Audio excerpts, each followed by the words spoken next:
Pernah kepikiran gak gimana ceritanya sebuah desa kecil di Indonesia bisa jadi pusat kekuatan untuk salah satu gerakan sosial keagamaan terbesar di negara ini?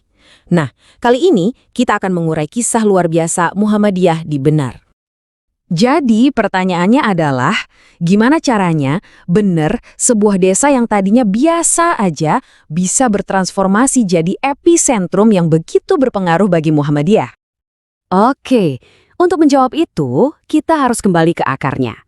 Semuanya dimulai dari benih-benih gerakan, yang tumbuh bukan cuma dari gagasan, tapi juga dari denyut ekonomi masyarakat sehari-hari. Ceritanya tuh unik banget. Ini berawal di tahun 1920-an.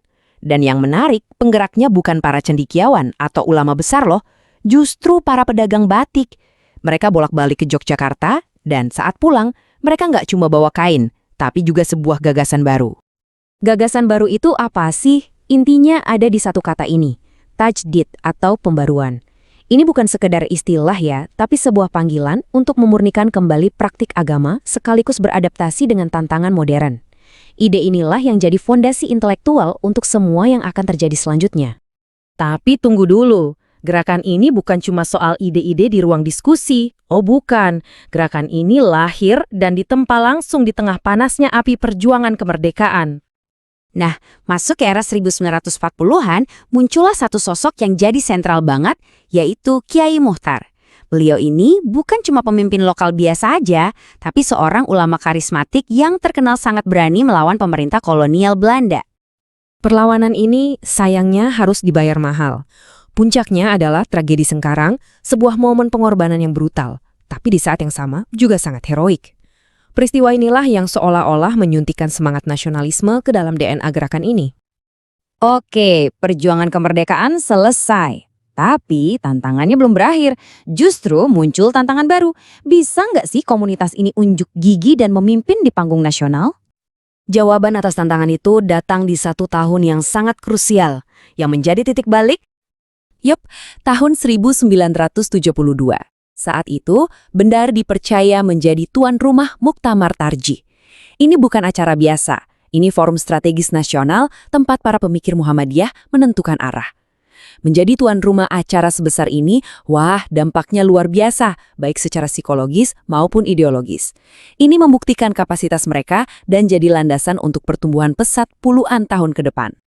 Nah, pertumbuhan yang tadi kita sebutkan, bentuknya seperti apa sih?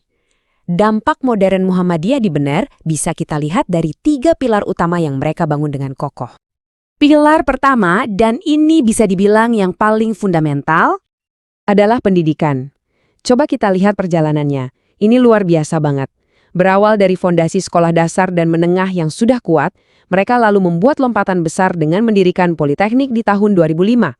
Nah, Politeknik inilah yang akhirnya menjadi cikal bakal sebuah universitas yang modern dan kompetitif. Pilar yang kedua, ini adalah fondasi yang membuat semua pilar lainnya jadi mungkin, yaitu kemandirian ekonomi. Kita harus ingat, tulang punggung komunitas ini kan para pengusaha batik. Mereka butuh modal, tapi nggak mau yang pakai sistem riba. Solusinya? Keren banget. Mereka ciptakan sendiri. Tahun 1996, lahirlah BTM Wiradesa, sebuah lembaga keuangan mikro syariah yang memastikan roda ekonomi mereka terus berputar dari, oleh, dan untuk mereka sendiri. Dan pilar ketiga, ini menunjukkan bagaimana gerakan ini benar-benar memberi kembali kepada masyarakat, yaitu melalui filantropi yang dikelola secara profesional. Dampaknya bukan main-main. Coba deh lihat angka ini, 162. Hanya dalam 1 tahun terakhir, lembaga amal mereka, Lazismu Wiradesa, berhasil menuntaskan 162 misi kemanusiaan. 162? Ini bukan sekedar statistik, ini adalah bukti nyata skala dan keseriusan kerja mereka. Dan kerja mereka ini nggak asal-asalan loh, semuanya sangat terorganisir dengan program-program yang menyasar berbagai bidang, mulai dari kesejahteraan sosial, bantuan darurat, sampai dukungan untuk pendidikan dan komunitas. Jadi dari semua perjalanan yang luar biasa ini, apa sih rahasianya? Apa resep atau cetak biru kesuksesan mereka? Ternyata kalau kita simpulkan, kuncinya ada di beberapa hal. Pertama, kepemimpinan meritokratis. Pemimpin dipilih karena kemampuannya, bukan karena garis keturunan. Kedua, kemandirian ekonomi yang kokoh. Ketiga, pelayanan yang benar-benar menyatu dengan kebutuhan masyarakat.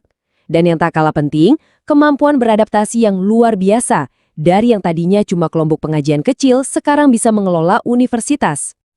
Dan poin inilah yang membawa kita ke pemikiran penutup. Kisah Bender ini lebih dari sekedar sejarah lokal.